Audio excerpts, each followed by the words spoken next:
ज्यांना लोकांच्या गरजा काय याच लक्षात नाही आलं, त्याच्यामुळे अशा चुका झाल्या आणि त्यांची सुधारणा आता बस डेपोमध्ये आपण केलेली. हे जे कॉन्क्रिटीकरणाचं काम झालेलं आहे ते निकृष्ट दर्जाचं झालंय, त्यावेळेस त्यांनी लक्ष नाही दिलं म्हणून हे सर्व आपल्याला बघायला मिळालं. मागच्या 5 वर्षामध्ये काहीच झालं नाही. जे काही झालं ते चुकीचं झालं, निकृष्ट झालं, त्याच्यामुळे ही परिस्थिती आपल्याला बघायला मिळते. दक्षिणेच्या बाजूने आपण जे काही शॉपिंग कॉम्प्लेक्स उभारतोय त्याच्या स्लॅबची पाहणी करायला आलो. ती काही काम चालू आहे, त्याची क्वालिटी कशी आहे ते बघण्यासाठी आलेलो होतो. तर काम मध्ये चालू आहे. लवकरच आपल्याला नवीन बस डेपो त्याच्याबरोबर शॉपिंग कॉम्प्लेक्स देखील नागरिकांना उपलब्ध होणारे, व्यापाऱ्यांना उपलब्ध होणारे, त्याच्या माध्यमातून नागरिकांना त्या ठिकाणी काही त्या शॉप्समध्ये काही विकत घ्यायला या ठिकाणी होईल आणि व्यापाऱ्यांना देखील ते चालना मिळेल. तशाच पद्धतीने आपण कोपरगाव नगर परिषदच्या दोन्ही बाजूला शॉपिंग कॉम्प्लेक्सही मंजूर केलेलं आहे, त्याचंही काम लवकर चालू आहे.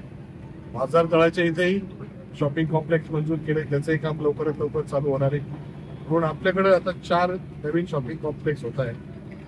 तर अजूनही आपल्याला शॉपिंग कॉम्प्लेक्स करायचे, त्याला आपण जागेच्या ज्या काही अडचणी आहे त्या दूर करून मग तिथे देखील शॉपिंग कॉम्प्लेक्स मंजूर करून आपल्या छोट्या मोठ्या व्यापाऱ्यांना त्या ठिकाणी संधी उपलब्ध करून देऊ, अशा प्रकारचा शब्द या ठिकाणी देतो. आणि हे काम लवकरात लवकर व्हावं आणि लोकांना ते दुकानं शॉप्स उपलब्ध व्हावे यासाठी सर्वांनी प्रयत्न करावे. ते बस स्टँडचं काम मागच्या काळामध्ये झालं. ज्यांना लोकांच्या गरजा काय याच लक्षात नाही आलं, त्याच्यामुळे अशा चुका झाल्या आणि त्यांची सुधारणा आता बस डेपोमध्ये आपण केलेली. आणि हे जे कॉन्क्रिटीकरणाचं काम झालेलं आहे ते निकृष्ट दर्जाचं झालंय, त्यावेळेस त्यांनी लक्ष नाही दिलं म्हणून हे सर्व आपल्याला बघायला मिळालं. मागच्या 5 वर्षामध्ये काहीच झालं नाही. जे काही झालं ते चुकीचं झालं, निकृष्ट झालं, त्याच्यामुळे ही परिस्थिती आपल्याला बघायला मिळते. आणि तीच परिस्थिती मागच्या 35 वर्षामध्ये नागरिकांनी कोपरगाव मतदारसंघामध्ये बघितली आणि म्हणून त्याचं बॅकलॉग भरण्याचं काम माझे आमदार अशोकरावजी काळे साहेब आणि मला करावं लागतंय.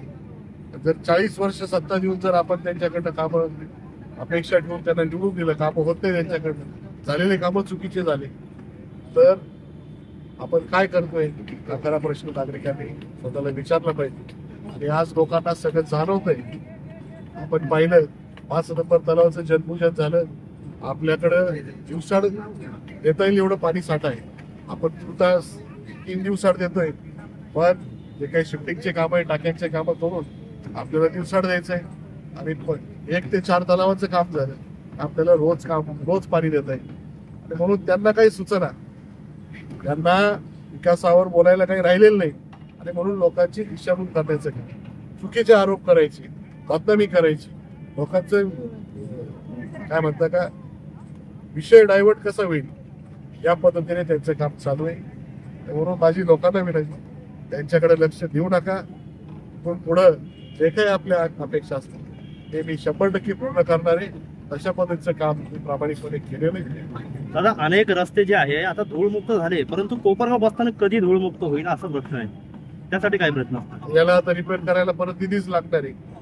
निधी मिळवण्यासाठी मलाच प्रयत्न करावे लागतात. त्यांच्याशाने काही त्या ठिकाणी झालं नाही म्हणून आता परत नव्याने त्यांना निधी उपलब्ध करून ते कॉन्क्रिटीकरण परत नवीन करून घेईल असं या ठिकाणी शब्द देतो.